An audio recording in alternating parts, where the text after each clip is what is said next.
الحمد لله رب العالمين والصلاة والسلام على أشرف المرسلين وعلى آله وصحبه أجمعين أما بعد. ബഹുമാനം നിറഞ്ഞ ഉസ്താദുമാരെ, പ്രിയപ്പെട്ട സഹപാഠി സുഹൃത്തുക്കളെ, മറ്റു നാട്ടുകാരെ,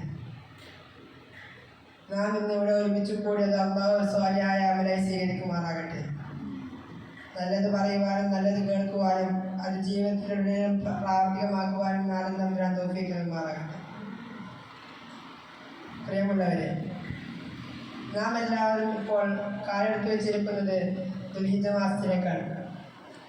അള്ളാഹു പരിശുദ്ധമാക്കിയ മാസങ്ങളിലൊന്നാണ് ദുൽഹിജ്ജ മാസം. ഇസ്ലാമിൽ ദുൽഹിജ്ജ മാസത്തിന് വളരെയേറെ പ്രാധാന്യമുണ്ട്. ദുൽഹിജ്ജ മാസത്തെ ഓർക്കുമ്പോൾ നമ്മിലേക്ക് കടന്നു വരുന്ന ചിലതാണ് ഹജ്ജ് കർമ്മവും അറഫാ ദിനത്തെ നോമ്പും മറ്റുമെല്ലാം.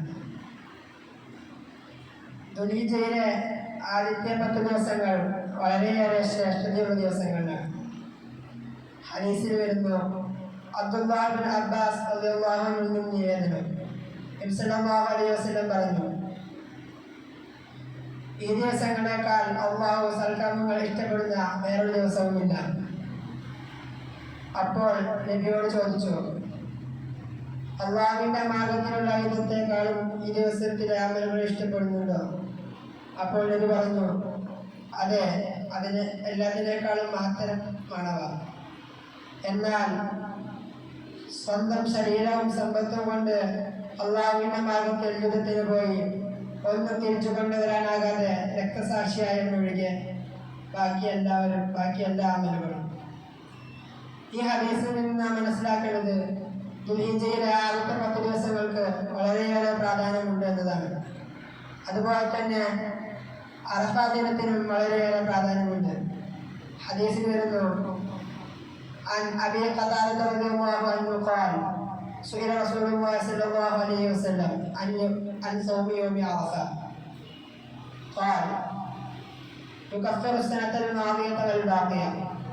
أبي قتادة رضي الله عنه നിവേദനം, നബി സല്ലല്ലാഹു അലൈഹി വസല്ലമയോട് അറഫാ ദിനത്തെ നോമ്പിനെ പറ്റി ചോദിക്കപ്പെട്ടു.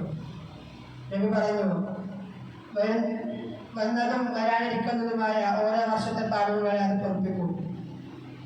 അതുപോലെ തന്നെ മറ്റൊരു ഹദീസിൽ വരുന്നു, ആയിഷ റളിയല്ലാഹു അൻഹാ അന്ന റസൂലുള്ളാഹി സ്വല്ലല്ലാഹു അലൈഹി വസല്ലം ഖാല മാ മിൻ യൗമിൻ അക്തറ മിൻ അൻ യഅ്തഖല്ലാഹു ഫീഹി അബ്ദൻ മിനൻ നാരി മിൻ യൗമി അറഫ.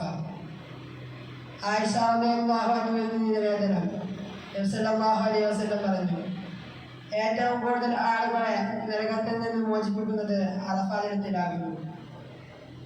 പ്രിയമുള്ളവരെ, ഈ 2 ഹദീസുകളിൽ നിന്ന് നാം മനസ്സിലാക്കേണ്ടത് അറഫാ ദിനത്തിന് വളരെയേറെ പ്രാധാന്യമുണ്ട് എന്നതാണ്. അതുപോലെ തന്നെ ദുൽഹിജ്ജ മാസത്തെ ഓർക്കുമ്പോൾ നമുക്കെല്ലാവർക്കും ഏറ്റവും കൂടുതൽ ഓർമ്മ വരുന്ന ഒരു കാര്യമാണ് ഹജ്ജ് കർമ്മം.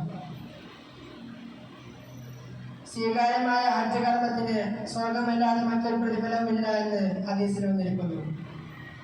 عن أبي هريرة رضي الله عنه قال أن رسول الله صلى الله عليه وسلم قال